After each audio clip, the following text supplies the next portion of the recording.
출애굽기 32장 34절 이제 가서 내가 내게 말한 곳으로 백성을 인도하라.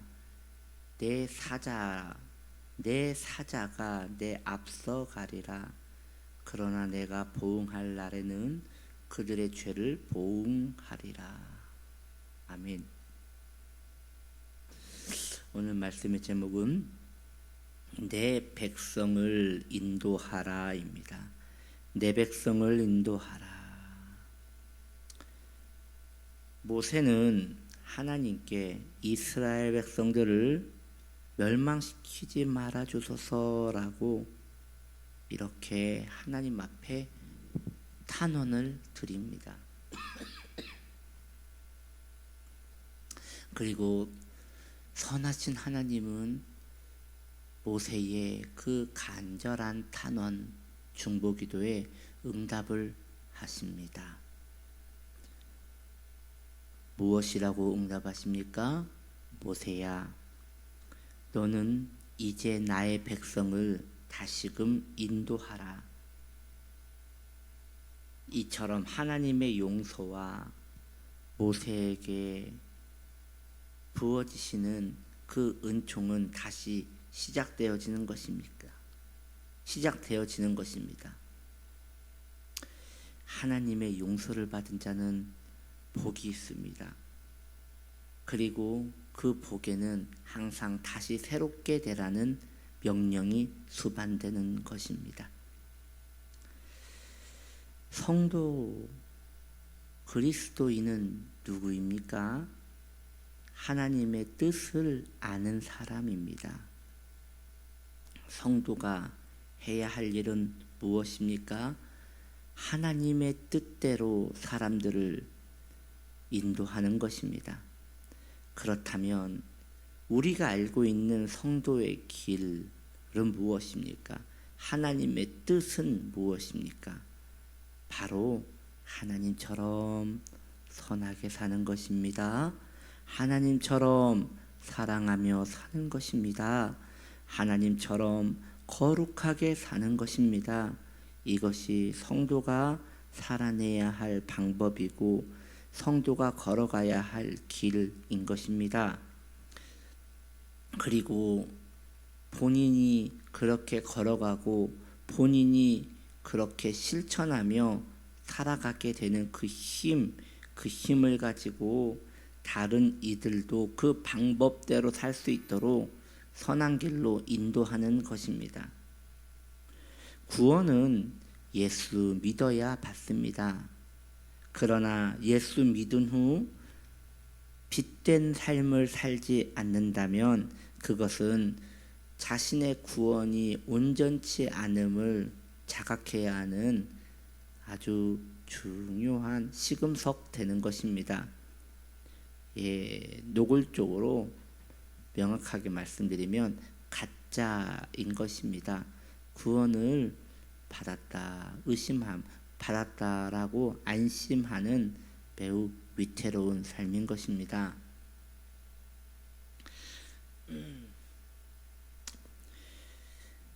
마틴 로이드 존스 목사님 요한복음 3장 15챕터인가요? 15챕터? 정확히 기억이 안 납니다. 16챕터인지 15챕터인지 빛과 어두움이라는 그 챕터에 보면 이런 예화가 나옵니다. 한 성도님이 그 당시 이 19세기 이 기독교 문화는 이제 성도님들이 그래도 많이 좀 그런 성도님들이 순수했을까요?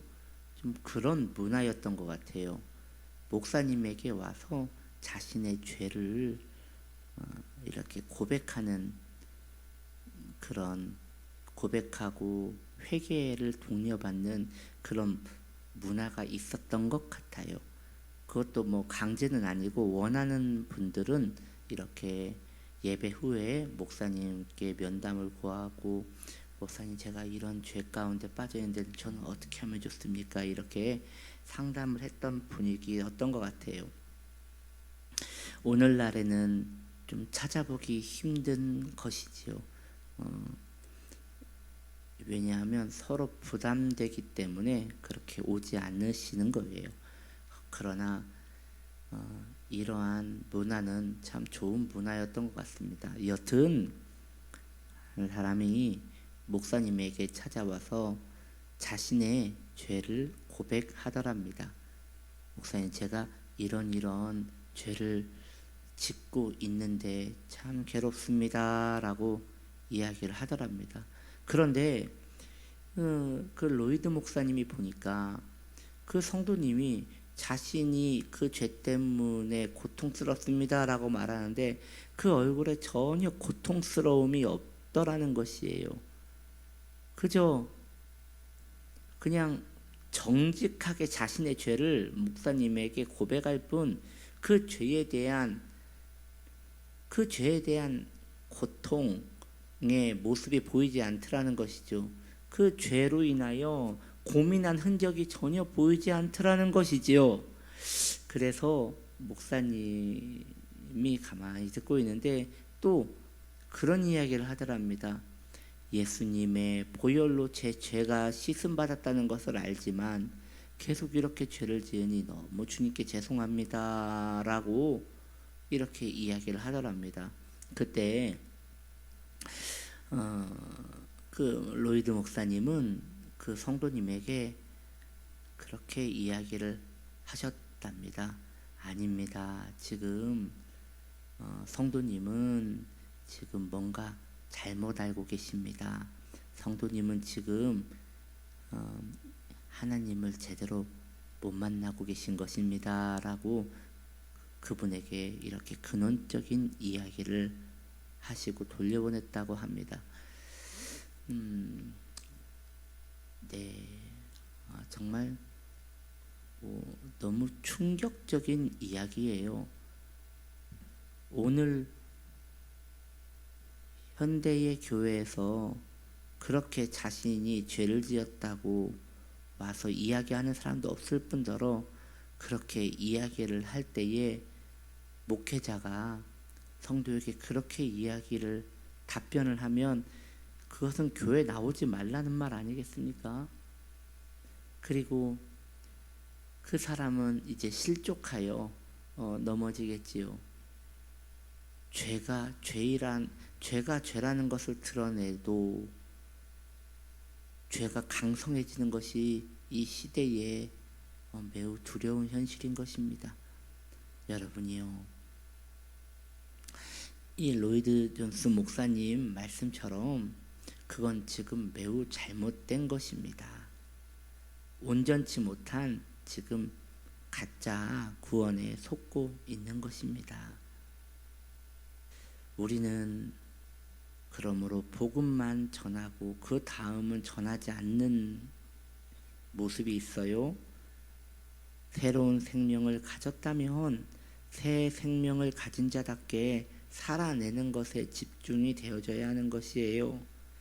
새 생명을 가진 자답게 살 수 없다면 새 생명이 있는지 의심해 봐야 하는 것이 당연한 것이에요.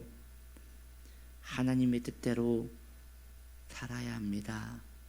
선하게 살아야 합니다. 사랑하며 살아야 하고 거룩하게 살아야 합니다. 우리는 변명하기를 좋아합니다. 왜 빛된 삶을 살지 못합니까? 자신의 환경이 그렇지만 않았다면 자신은 거룩하게 살 수 있었을 것이라고 이야기를 하는 것입니다. 내 삶에 더 좋은 사람이 있었다면 나는 이렇게 화를 내며 살지 않았을 것입니다. 내 환경이 좀 더 넉넉했더라면 나는 이렇게 영적으로 공고하지 않을 수 있었을 것입니다 라고 계속 변명을 합니다. 그러나 사실은 죄를 사랑하기 때문에 그렇게 된 것이지, 어둠을 사랑하기 때문에 그렇게 된 것이지, 환경은 그렇게 중요하지 않은 것입니다. 어둠을 사랑하는 자기 자신을 바라보면서 계속 빛된 삶에 대하여 마음이 열리지 않는 우리의 모습을 바라보기 바랍니다. 그리고 빛된 삶, 이건 어려운 것이 아니라 가지 않는 길입니다. 가면 얼마든지 누릴 수 있는 하나님의 빛의 열매가 가득한 곳입니다. 그렇게 살아가는 저와 여러분 되시기를 예수님 이름으로 축복합니다. 그렇게 자신을 정결케 하고 또 다른 이를 빛의 길로 인도하는 하나님의 복된 생명의 자녀 되시기를 예수님 이름으로 바랍니다. 기도합시다.